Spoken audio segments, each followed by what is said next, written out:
নমস্কার বন্ধুরা, আমি আগেই চ্যালেঞ্জ করেছিলাম যে মুর্শিদাবাদের নওদাতে যে ঘটনাকে কেন্দ্র করে বিধানসভা তোলপাড়। আজকে বিধানসভার সামনে রীতিমতো বিজেপি বিধায়করা, শুভেন্দু অধিকারী, অগ্নিমিত্রা পল থেকে শুরু করে বিজেপির একের পর এক নেতারা, এমনি কবিউল ঔসিয়াম সরকার পর্যন্ত সরাসরি বিধানসভার সামনে হট্টগোল শুরু করেছে গত দুদিন ধরে। একের পর এক বিভিন্ন চ্যানেলে, বিশেষ করে রিপাবলিক বাংলাতে, রিপাবলিক টিভিতে সরাসরি এটা নিয়ে বিশাল অবস্থা খারাপ। মুর্শিদাবাদের নওদাতে হিন্দুদের ঘর বাড়ি দোকানপাট জ্বালিয়ে দিচ্ছে, একের পর এক খবর। আমি আগেই চ্যালেঞ্জ করেছিলাম যে এই ঘটনার সাথে কোনো সাম্প্রদায়িক ঘটনা নয়, এর পেছনে আসল রহস্য আমরাই খুঁজে বের করব। তো আজকে সকালবেলায় আমাদেরই ডিজিটাল মিডিয়া ফেডারেশনের সদস্য চ্যানেলগুলো তারা গিয়ে পৌঁছে গেছিলেন মুর্শিদাবাদের নওদাতে। একদম সকাল সকাল পৌঁছে গিয়ে কি দেখলেন? সমগ্র বাজার ঘুরলেন, বাজার স্বাভাবিক, দোকানপাট খোলা, স্কুল কলেজ। গতকাল যে পরিমাণে পুলিশ ছিল আজকে প্রায় পুলিশ নেই বললেই চলে, অর্থাৎ সব স্বাভাবিক। আর কি বলছেন সেখানকার মানুষ? যার দোকান ভাঙচুর হয়েছে বা আগুন লাগানো হয়েছে বলে রিপাবলিক টিভিতে বারবার দেখানো হচ্ছে, তো সেটা কে জ্বালালো, কি করে ভাঙলো? আপনাদের এই রিপোর্টটা যখন আপনারা শুনবেন আপনাদের হাসিও পাবে। আবার বিজেপি শুভেন্দুর বোকামি নিয়ে এদের প্রত্যেকটা ফ্লপ ষড়যন্ত্র ফাঁস হওয়াতে এদের প্রতি করুণাও হবে। রিপাবলিক টিভি বারবার নিজেদের মুখ পুড়িয়েছে। এর আগে আজতাক বাংলা যে চ্যানেল, তারা ট্রেনের সেই কাণ্ড নিয়ে, মেয়েটি যে একদম বয়স্ক চাচাকে থাপ্পড় মেরেছিল, যেটা নিয়ে খবর করেছিল, সেই খবর ডিলিট করতে বাধ্য হয়েছে। পরবর্তীকালে ওই চাচার কাছে ক্ষমা চেয়ে আবার ভিডিও করেছে। রিপাবলিক টিভির কি সেই মেরুদণ্ড আছে যে নওদার ঘটনা নিয়ে তারা যে সাম্প্রদায়িক উস্কানি দিচ্ছে সেই উস্কানির ভিডিও ডিলিট করে নতুন করে ক্ষমা চাইবে মুর্শিদাবাদবাসীর কাছে? আছে? সেটা নেই। ওই মেরুদণ্ড তারা বিক্রি করে দিয়েছে শুভেন্দুর কাছে, আর শুভেন্দু তার নিজের মেরুদণ্ড বিক্রি করে দিয়েছে বিজেপির কাছে। এরা বাংলা বিরোধী, বহু আগে থেকে আমরা বলে দিয়েছি। এরা বাংলার যে কোনো তিলকে তাল বানিয়ে খবর পরিবেশন করে, যে কোনো ঘটনাকে সাম্প্রদায়িক অ্যাঙ্গেল করে। এই মুর্শিদাবাদের নওদাতে যেটা ঘটেছে, এটা যে দুই মাতালের ঝামেলা। মাতালদের মধ্যে একজন হিন্দু, একজন মুসলিম। কেসটা হয়েছে দুই মাতালের মধ্যে কিছুদিন ধরে গন্ডগোল চলছে, একই দোকানের কর্মচারী। সেই দুজনের মদ খেয়ে গতকাল রাতে মানে হাতাহাতি মারামারি শুরু করে। সেটা সামলাতে গিয়ে দোকানদার আসে, মানে মেইন মালিক যে, তার ওখানে মদের দোকান আছে, মিষ্টির দোকান আছে, মুদিখানা আছে, পরপর দোকান চারখানা। তো সেই দোকান মালিক এসে বলে, ভাই তোমাদের ঝামেলা তোমরা মেটাও, আমি এই ঝামেলার মধ্যে নেই। ফলে যেটা হয়, সেই দুজন যখন মারামারিতে যুক্ত হয় তখন দোকানে ভাঙচুর করে, নিজেরাই আগুন লাগায়। সেটা থামাতে এসে জনতা তাদেরকে ধরে শান্ত করার চেষ্টা করে, তাদেরকেও দুজনকে উত্তম মধ্যম দিয়ে ঠান্ডা করে, পুলিশ ডাকে, পুলিশের হাতে তুলে দেয়। এবং ওই মাতাল, আপনারা যেখানে হাত জোর করে এক মাতাল ক্ষমা চাইছে, ওর নাম হচ্ছে রাকেশ ঘোষ। তার ব্যাকগ্রাউন্ড আমরা খোঁজ করলাম, এই ঘোষ ফ্যামিলি তারা কিন্তু সবই বিজেপির। অর্থাৎ তার মধ্যে যে একটা মুসলিম বিদ্বেষ কাজ করছে, যেটা নিয়ে তার মুসলিম কর্মচারীর সাথে হামেশাই গন্ডগোল লাগতো। এবং সেদিন মদ খেয়ে, দুজনেই মদ খেয়েছে, মদ খেয়ে সেখানে ওই ধর্মীয় বিভিন্ন বিষয় নিয়ে নিজেদের মধ্যে মারামারি হয়। এছাড়াও বিভিন্ন টাকা পয়সা হিসাব নিকাশ নিয়েও দুজনের মধ্যে ঝামেলা দীর্ঘদিন ধরে।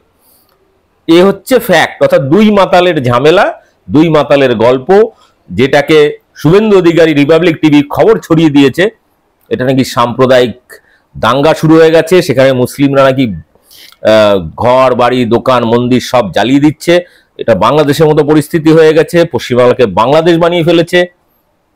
আমি রিপাবলিককে কালকেই চ্যালেঞ্জ করেছিলাম, আবারও চ্যালেঞ্জ করছি, ওই এলাকায় খবর করতে গেলে কিন্তু এরপরে হিন্দু মুসলিম মিলে দেবে। ফলে সাবধান। খবর করার আগে আমরা যেমন পরিশ্রম করে যে কোনো ঘটনা একদম খুঁটিয়ে খুঁটিয়ে গ্রাউন্ডে গিয়ে, হিন্দু মুসলিম নির্বিশেষে, আজকে যাদের ইন্টারভিউ করিয়েছে, আমি শুরু থেকে ছেলেদের বলে রেখেছিলাম, আমাদের ছেলেদের বলে রেখেছিলাম যে সেখানে গিয়ে হিন্দুদের বেশি ইন্টারভিউ নিয়েছে, সবার নিয়েছে। দোকান মালিকের বয়স্ক মানুষ, তিনি অতটা বলতে পারেননি, কারণ এই অবস্থা হয়েছে দোকানের, তার জন্য পুলিশ দুজনকে তুলে নিয়ে চলে গেছে। ফলে বাকি যারা বাজারের মধ্যে যারা থাকেন, অন্য দোকানদার রয়েছেন যারা 30 বছর 40 বছর ধরে সেখানে দোকানদারি করছেন, ব্যবসা করছেন, তারা কি বলছে তাদের বক্তব্য আপনাদের দেখাবো। অনেক লম্বা লম্বা ইন্টারভিউ, আমি কেটে কেটে ছোট ছোট ছোট ছোট অংশ করে অন্তত 5-7 জনের বক্তব্য আমার এই ভিডিওর মাধ্যমে তুলে ধরছি। প্রত্যেককে অনুরোধ করব, রিপাবলিক টিভি এবং শুভেন্দু অধিকারী, সুকান্ত মজুমদার থেকে শুরু করে বিজেপির যারা আজকে বিধানসভার সামনে এই ঘটনার প্রতিক্রিয়া নিয়ে এখনই তারা প্রতিবাদ জানাচ্ছেন, বাজার গরম করার চেষ্টা করছেন, তাদের মুখে ছুঁড়ে মারুন এটা, আর ব্যাপক শেয়ার করুন। দেখুন কি বলছেন নওদাতে যে ঘটনা নিয়ে রাজ্য তোলপাড় করে দিয়েছে রিপাবলিক এবং শুভেন্দু, সেই ঘটনার গ্রাউন্ড রিপোর্ট, 1 নম্বর রিপোর্ট, 2য় রিপোর্ট আবার আসবে। এই মুহূর্তে এটা দেখুন এবং ব্যাপক শেয়ার করুন। কি বলবো, যেমন ধরেন চালে যেমন পোকা থাকে, তারপরে পাথর থাকে, বালি থাকে, এরকম প্রচুর চালের মধ্যে এরকম তারা প্রত্যেকটা জায়গাতে দুটো একটা ফুটো বালি এরকম থাকে নোংরা। এখন 2-1 নোংরামো মানে কয়েকজন মাতাল এলাকার ভালো মানুষগুলোকে বেতাল করে দিয়েছে, ভুল বুঝিয়ে এই ধরনের মানে ক্ষয়ক্ষতি হয়ে গেছে। আদৌ ঘটনার সাথে সব কিছু জড়িয়ে এলাকাতে সাধারণ মানুষের তো এরা হিন্দু, আমরা মুসলিম, আমাদের মধ্যে এরকম কোনো ব্যাপার নাই। আমরা আমাদের আব্বাদের আমল থেকে শুনে পাঠতে পারি এরকম কোনো ঘটনা ঘটেছে। হঠাৎই ইফতারের পর কয়েকজন মাতলামো করে এলাকার এই ক্ষয়ক্ষতিটা করে দিচ্ছে। এটা হিন্দু মুসলিম এটা কোনো ব্যাপার নাই। আপনাদের চ্যানেলগুলো যেরকম বলে বেড়াচ্ছে যে হিন্দু মুসলিম সাম্প্রদায়িক দাঙ্গা টাঙ্গা, এ ধরনের কোনো ব্যাপার নেই, কোনো সাম্প্রদায়িকতা নাই।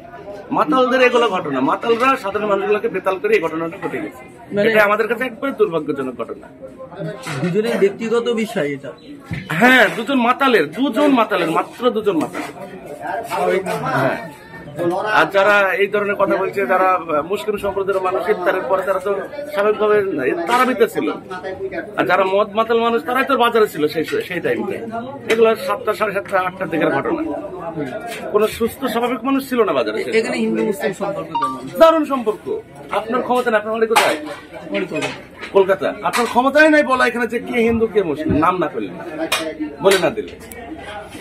এরকম জায়গা আমাদের, এটা এত ভালো জায়গা। এই যে কাকার কাছ থেকে মাছ কিনেছেন, কাকার নাম কি? কাকা এই যে আমাদের শিবেন, কত কত ব্যবসায় এখানে হালদাররাই মানে হিন্দু। আমরা পয়সা দিইনি বাজার করলে, ও তার 10 দিন 5 দিন 7 দিন পরে পয়সা দিই, চাইও না আমার কাছে। কাকা 7 দিন পরে দিও, 8 দিন পরে দিও। মোটা হলে মানে বেশি যখন হবে পয়সা তখন দিও।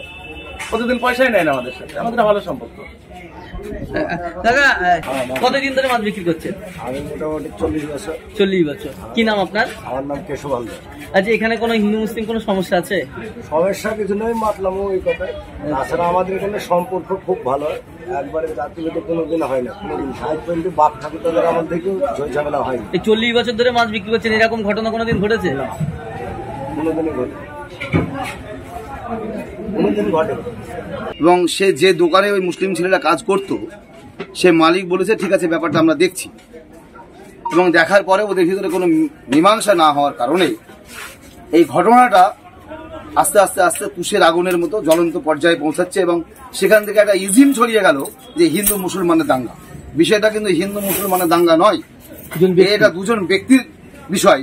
কিন্তু সেখানে কিছু উশৃঙ্খল মানুষ তো সবার ভিতরে আছে। রাতের অন্ধকারে কারা কি ধরনের মনোবৃত্তি করবে এটা আপনি বা আমি কেউ বুঝে নাই।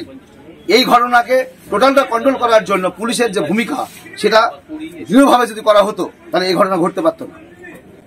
এবং হিন্দুদের বাড়িগুলোও জ্বালানো হয়নি, মুসলমানদের বাড়িও জ্বালানো হয়নি। হিন্দুর হয়ে হিন্দুরা কেউ মারামারি করতে যায়নি, মুসলমানের হয়ে মুসলমানরা কেউ তার বাড়ি জ্বালাতে যায়নি। যা ঘটনা হয়েছে বাড়িতে হয়েছে। তবুও আমাদের এখানে বিগত দিনের যে ঘটনা সেটা আমাদের কাছে লজ্জাজনক, ব্যথাকাতর। মানে আমরা ভাইয়ের মতো থাকি, কাঁধে কাঁধ মিলিয়ে থাকি, কিন্তু একটা খাবার দোকান যদি একটা মানুষের সঙ্গে এই ধরনের ঘটনা হয়ে থাকে তাহলে তার সঙ্গেই সমস্ত বোঝাপড়া হওয়া উচিত বলে মনে করি। কিন্তু এই ঘটনা যে ঘটছে তাহলে মানুষ চাইলে এগুলোকে কন্ট্রোল করা যায়, শিক্ষাটা সেই ধরনের দেওয়া যায়।